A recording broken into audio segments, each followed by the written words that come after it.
Halo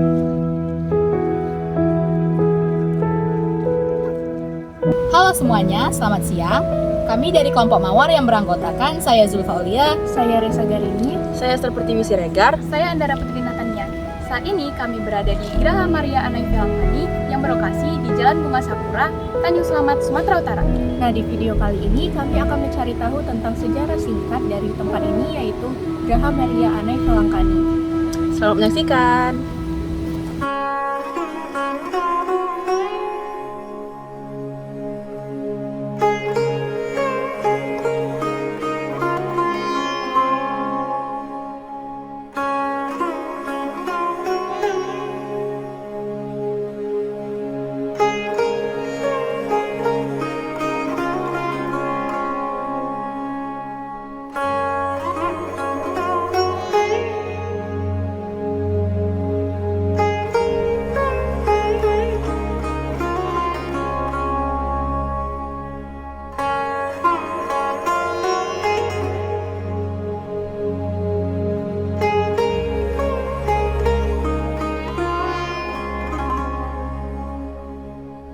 Geraha Maria Anai Velangkani ini didedikasikan kepada Bunda Maria yang dikenal di India sebagai Anai Velangkani Arokia Mata, Our Lady of Good Health, atau bisa disebut juga sebagai Bunda Penyembuh.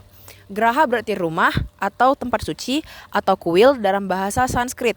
Dibangun pada tahun 2005, terletak di Jalan Sakura, Tanjung Selamat, Sumatera Utara, Indonesia.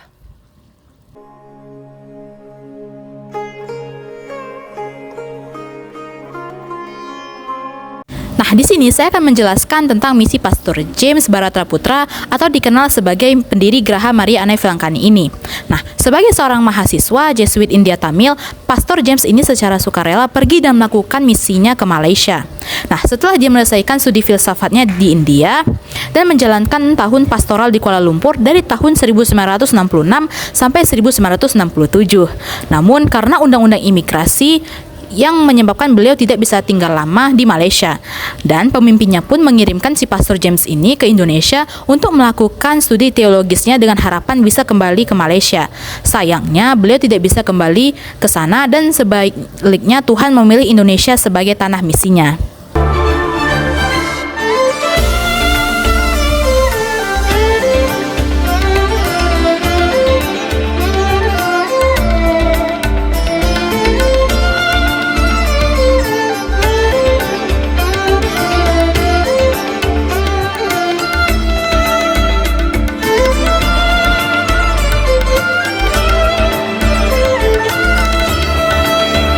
Pastor James mendarat di Indonesia pada bulan Mei 1967 dan langsung mulai belajar bahasa Indonesia untuk persiapan studi teologi di Seminari Tinggi St. Paul di Yogyakarta.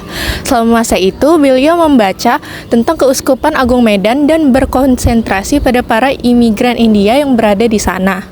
Maka, dengan izin pemimpinnya beliau mengunjungi Medan pada bulan Desember 1968 dan disambut hangat oleh Mr. Van den Hulk, OFM Cap, Uskup Agung Medan. Beliau diizinkan untuk tinggal di pastoran paroki Hayam Wuruk selama 3 minggu dan didampingi oleh 2 pastor Kapusin, Pastor Timmermans dan Pastor Maximus Brands.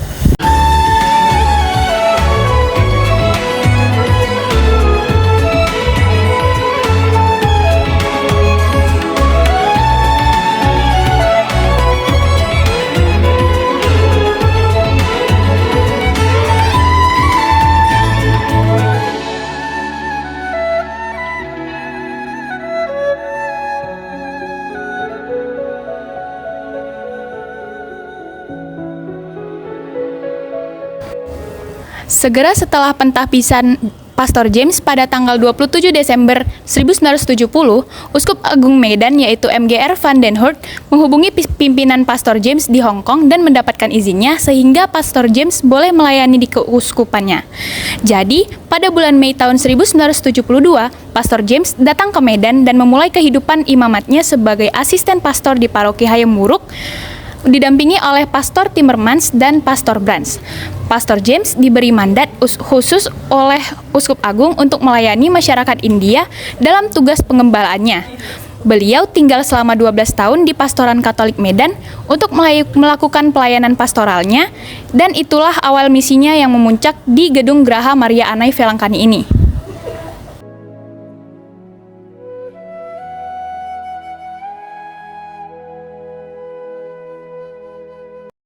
Halo semuanya, selamat siang. Saya Zulfa Ulia dari kelompok Mawar yang saat ini berada di Graha Maria Anai Velangkani. Nah, saat ini kami akan mewawancarai salah satu suster yang bernama Suster Angelina KSSC. Oke, baik suster. Jadi, adapun datang kami ke sini yaitu ingin mempertanyakan beberapa pertanyaan mengenai sejarah dari Graha Anai Maria Velangkani ini. Nah, adapun pertanyaan pertama yaitu kapan gereja Graha Maria Anai Velangkani ini dibangun, suster? Oke, pembangunannya ini sudah sejak tahun 2000 ya. Maka 2000 sampai 2001 itu masih awal pembangunan itu kapel. Selesai pembangunan 2005 pas bulan September. Lalu diresmikan 1 Oktober 2005 juga. Maka selama pembangunan 4 tahun. Baik, terima kasih. Perkenalkan, nama saya Reisa Garini. Jadi untuk pertanyaan kedua, bagaimanakah sejarah singkat dari berdirinya Gereja Graha Maria Anai Velangkani ini? Baik, sejarah singkatnya ini sebenarnya dulu ini ditujukan untuk orang-orang Tamil, di mana mereka itu terkumpul satu tempat dengan tujuan supaya dapat meningkatkan pendidikan, ekonomi maupun moral. Tetapi orang Tamil sendiri tidak mau dipindahkan sebegitu saja. Mereka ada pro kontra. Nah, akhirnya mereka itu disebartah ke tempat yang bagaimana yang mereka sukai. Ke sini mereka tidak mau, maka tempat ini dibuatlah menjadi tempat doa yang sebenarnya ditujukan untuk orang-orang Tamil, dengan tujuan tempat pembinaan agama atau moral bagi mereka. Terima kasih, suster. Perkenalkan, nama saya Andara Putri Natania.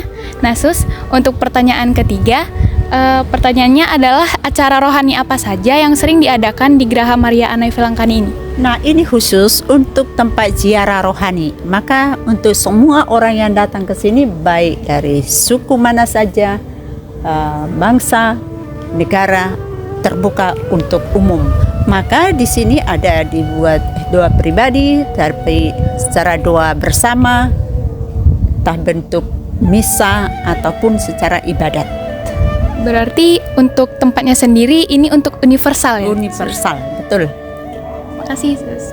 Perkenalkan, nama saya Esther Pertiwi Siregar. Dan untuk pertanyaan keempat, suster, apa makna dari 7 tingkat bangunan yang ada di Gereja Maria Velangkani ini? Oke, ada 7 tingkatan. Kalau kalian perhatikan itu ke atas, nah bahwa angka ke-7 itu adalah merupakan angka keramat. Kalau di setiap agama pasti ada. Di agama Muslim itu angka 7 adalah kesempurnaan. Ya benar tidak?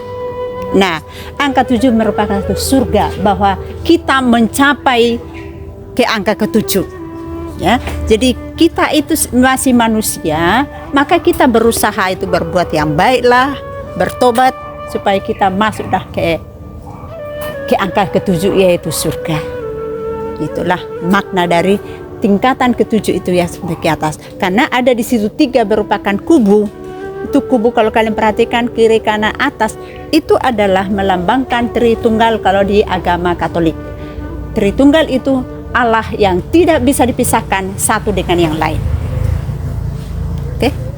Terima kasih, suster. Terima kasih kepada suster Angelina telah meluangkan waktu untuk menjawab pertanyaan-pertanyaan dari kami. Sekian video penjelasan kami tentang Graha Maria Anai Velangkani. Semoga bermanfaat. Terima kasih.